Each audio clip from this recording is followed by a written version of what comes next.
السلام علیکم ورحمۃ اللہ وبرکاتہ۔ میں رئیس اعظم حیدری کولکتہ انڈیا سے ناظرین میں ایک حدیث پیش کر رہا ہوں۔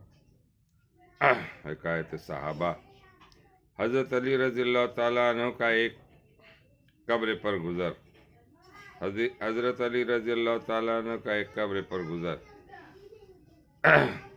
کمیل ایک شخص کہتے ہیں کہ میں حضرت علی کرم اللہ وجہ کے ساتھ ایک مرتبہ جا رہا تھا۔ وہ جنگل میں پہنچے، پھر ایک مقبرے کی طرف متوجہ ہوئے اور فرمایا، اے مقبرے والو، اے بوسودگی والو، اے وحشت اور تنہائی والو، کیا خبر ہے، کیا حال ہے؟ پھر ارشاد فرمایا کہ ہماری خبر تو یہ ہے کہ تمہارے بعد اموال تقسیم ہو گئے، اولادیں یتیم ہو گئیں، بیویوں نے دوسرے خاوند کر لیے، یہ تو ہماری خبر ہے، کچھ اپنی تو کہو۔ اس کے بعد میری طرف متوجہ ہو کر فرمایا، جمیل، اگر ان لوگوں کو بولنے کی اجازت ہوتی اور یہ بول سکتے تو یہ لوگ جواب میں یہ کہتے کہ بہترین توشہ تقویٰ ہے۔ یہ فرمایا اور پھر رونے لگے اور فرمایا، اے کمیل، قبر عمل کا صندوق ہے اور موت کے وقت سے بات معلوم ہو جاتی ہے۔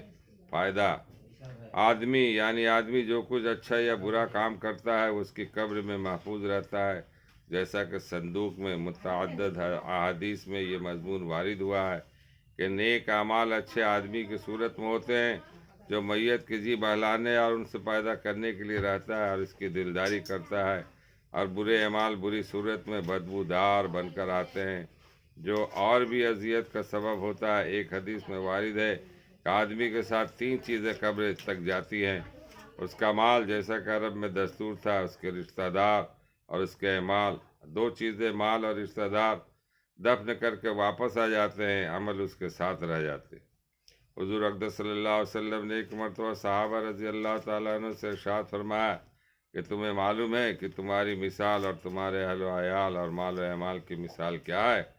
صحابہ کے دریافت پر فرمانے پر حضور صلی اللہ علیہ وسلم نے ارشاد فرمایا کہ اس کی مثال ایسی ہے جیسے ایک شخص کے 3 بھائی ہوں اور وہ مرنے لگے۔ اس وقت ایک بھائی کو وہ بلائے اور پوچھے کہ بھائی، تجھے میرا حال معلوم ہے، مجھ پر کیا گزر رہی ہے، اس وقت تو میری کیسا مدد کرے گا؟ وہ جواب دیتا ہے کہ تیری تیمارداری کروں گا، علاج کروں گا، ہر قسم کی خدمت کروں گا، اور جب تم مر جائے گا تو نہلاؤں گا، کفن پہناؤں گا اور کاندھے پر اٹھا کر لے جاؤں گا، اور دفن کے بعد تیرا ذکر خیر کروں گا۔ حضور صلی اللہ علیہ وسلم نے فرمایا، یہ بھائی تو اہل و عیال ہیں۔ پھر دوسرے بھائی سے یہی سوال کرتا ہے، وہ کہتا ہے کہ میرا تیرا واسطہ زندگی کا ہے، جب تو مر جائے گا تو میں دوسری جگہ چلا جاؤں گا، یہ بھائی مال ہے۔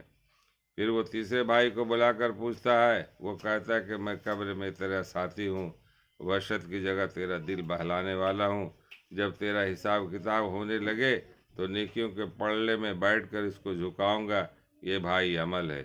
حضور صلی اللہ علیہ وسلم نے فرمایا، اب بتلاؤ کون سا بھائی کارآمد ہوا؟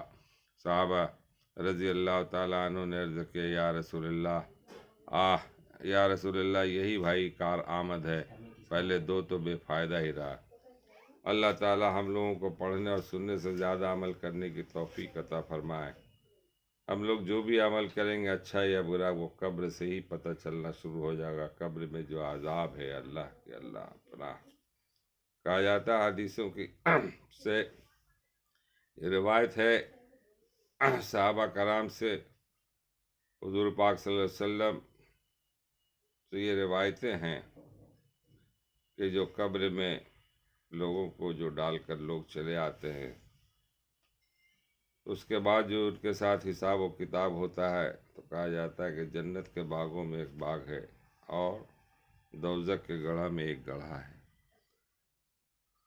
اللہ تعالی ہم لوگوں کو پڑھنے اور سننے سے زیادہ عمل کرنے کی توفیق عطا فرمائے۔ وما علینا الا البلاغ۔